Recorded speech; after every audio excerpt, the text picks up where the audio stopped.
Good evening, everyone.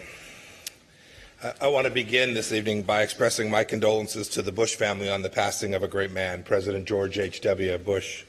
He embodied literally the best of America in his devotion to public service and his ardent patriotism. My wife Susan and I mourn with President Trump and all of our fellow Americans as we celebrate his incredible life.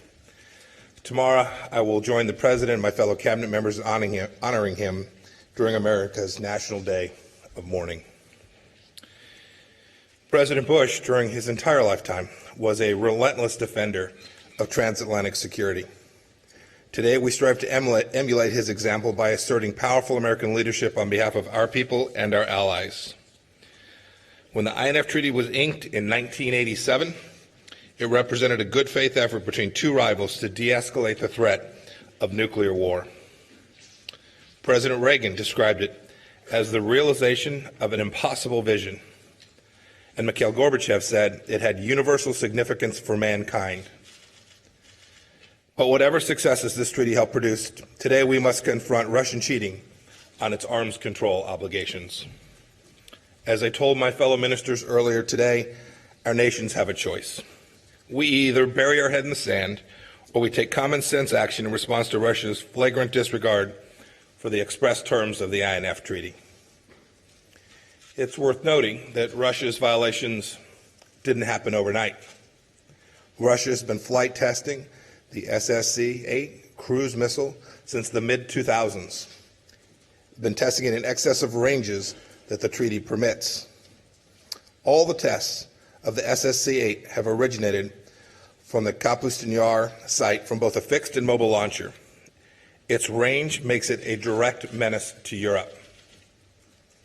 In 2017, General Selva, the Joint Chiefs of Staff, told Congress that Russia had deployed its missile, and I quote, in order to pose a threat to NATO and to facilities within the NATO area of responsibility, end of quote.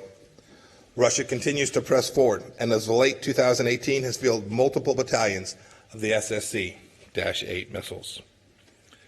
Throughout all of this, the United States has remained in scrupulous compliance with the treaty. In spite of Russia's violations, we have exercised the utmost patience and effort in working to convince Russia to adhere to its terms.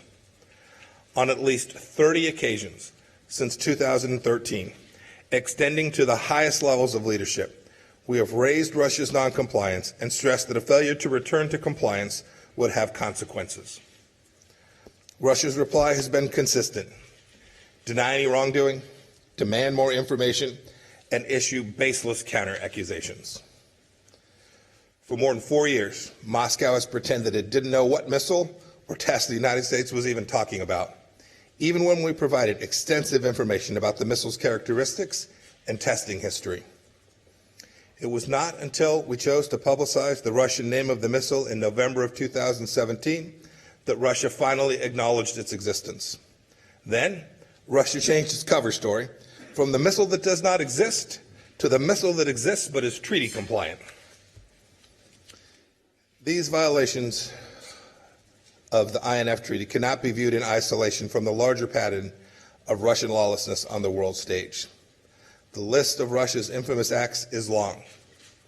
Georgia, Ukraine, Syria, election meddling, Skripal, and now the Kerch Strait, to name just a few. In light of these facts, the United States today declares it has found Russia in material breach of the treaty and will suspend our obligations as a remedy effective in 60 days unless Russia returns to full and verifiable compliance. We're taking these steps for several reasons. First, Russia's actions gravely undermine American national security and that of our allies and partners. It makes no sense for the United States to remain in a treaty that constrains our ability to respond to Russia's violations.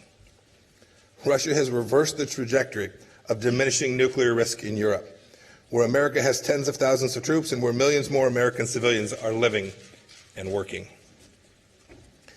These Americans live and work alongside many more millions of Europeans who are put in danger by Russian missile systems. Second, while Russia is responsible for the demise of the treaty, many other states, including China, North Korea, and Iran, are not parties to the INF Treaty. This leaves them free to build all the intermediate range missiles that they would like. There is no reason the United States should continue to cede this crucial military advantage to revisionist powers like China, in particular when these weapons are being used to threaten and coerce the United States and its allies in Asia. You know, if you ask the question why the treaty wasn't enlarged to include more nations, including China, keep in mind that it has been tried 3 times without any success already, and it has failed each time. Third, inertia will not drive policy in the Trump administration. As President Trump has made clear, and as I spoke about this morning, the United States will not support international agreements that undermine our security, our interests, or our values. Finally, and I want to be clear about this, America is upholding the rule of law. When we set forth our commitments, we agree to be bound by them. We expect the same of our treaty counterparts everywhere, and we will hold them accountable when their words prove untrustworthy. If we do not, we'll get cheated by other nations, expose Americans to greater risk, and squander our credibility. Earlier today, I spoke on America's enduring leadership role in the international order, and I reiterate that powerful American leadership means never abandoning our responsibility to protect our security and our nation's sovereignty. I've stated our position in no uncertain terms. The United States remains hopeful that our relationship with Russia can get on better footing. With that being said, the burden falls on Russia to make the necessary changes. Only they can save this treaty. If Russia admits its violations and fully and verifiably comes back into compliance, we will of course welcome that course of action. But Russia and Russia only can take this step. We appreciate NATO's strong support for the United States decision as expressed in this statement released today. The United States and our NATO allies stand vigilant that Russia's lawless conduct will not be tolerated in the realm of arms control or anywhere else. Thank you. Questions. The first one goes to Terry Schultz from Deutsche Welle. Terry. Hi, thank you. Secretary Pompeo, I'm here. Gotcha. What does this mean concretely? What will the next steps be? Are you just waiting the 60 days and hoping that Europe can help pull Russia back into compliance? How exactly will this play out now? And then does the 6 months start in 60 days? Just a few more details on that. Thank you. You bet. So, as I said in my remarks, we would welcome a Russian change of heart, a change in direction, the destruction of their program, and their follow-on continuance of the terms of the treaty. And so, over the next 60 days, they have every chance to do so. And, you know, we would welcome that. I will tell you, our European partners appreciate that extra time. We work closely with them. They ask for an extended period, and we, in our efforts to make sure that we had complete unity, and I will tell you, as you speak to the other 28 ministers who are here today, there is complete unity around this. We believe this is the right outcome. The 6-month period will begin to run 60 days from now. During this 60 days, we will still not test or produce or deploy any systems, and we'll see what happens during this 60-day period. We've talked to the Russians a great deal. We're hopeful they'll change course, but there's been no indication to date that they have any intention of doing so. Jessica Donati from Wall Street Journal. Yeah, thank you. Beyond withdrawing from the or suspending your membership of the INF Treaty, what other steps can you do to help Ukraine in what it's suffering at the hands of Russia? So there was lots of discussion about that today. I'll leave to a couple of others to talk about the conversations.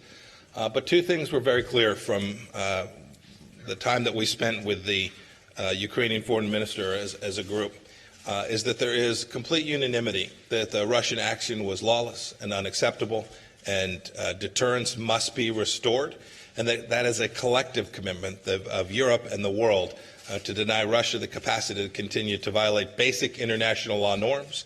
We hope that the Russians will return the sailors that they're holding today just immediately, and we will collectively develop a set of responses that demonstrate to Russia that this behavior is simply unacceptable. Emerald Robinson from One American News. Thank you, Mr. Secretary.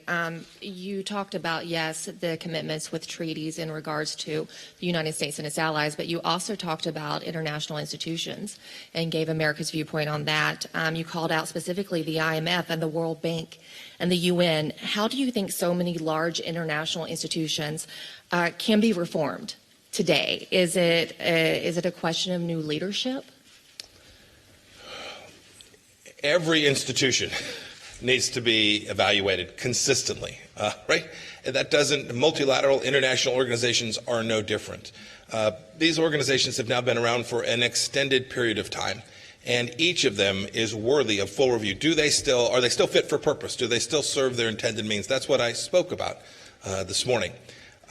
President Trump believes that if we exert American leadership and American national sovereignty and we evaluate these institutions against the objective of creating prosperity and peace around the world, that each of them is ripe for some piece of reform. And we'll look at the parts that are working, and I described several institutions, functions that are working. We'll keep those. We'll enhance those. We'll want to be part of those. But if it's broken and it's not delivering for America and for the world, then we ought not rest on our laurels and think, boy, that's good just because it's multilateral. That notion that the mere nature of something being multilateral is not in and of itself a good. The things that are good are the things that flow, the things that follow from the work that nation states do as part of those multilateral organizations. And the United States is intent on being a leader to make sure each of those institutions that you mentioned is delivering. Last question, Guy Taylor from Washington Times. The INF Treaty, just for a second, you mentioned the prospect of the U.S. Developing and deploying systems that would otherwise be in violation of the treaty.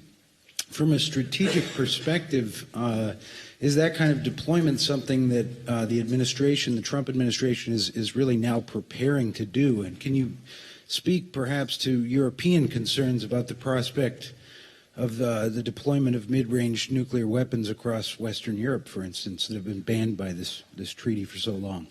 So I can say two things about that today. European nations can rest assured that as we prepare how we will all protect and create stability in Europe and around the world from the threat of intermediate nuclear range missiles and those in particular from Russia, that we will be working closely with our European allies and other allies throughout the world who are also threatened by these missile systems. And so it won't come to a surprise as anyone what the United States is thinking, how we're approaching it, and we will look for their assistance, their help, their inputs in how to develop a security architecture, that actually delivers. I mean, just to be clear, we had a treaty that had two parties, only one of which was compliant. That's not an agreement. That's just self-restraint. And it strategically no longer made sense to remain in that position, and we'll develop our course forward. I don't want to say much about what the United States policy is going to be because there are lots of folks still to talk to. And I will also leave to the Department of Defense the nature and work that they're doing on systems that will ultimately potentially be non-compliant.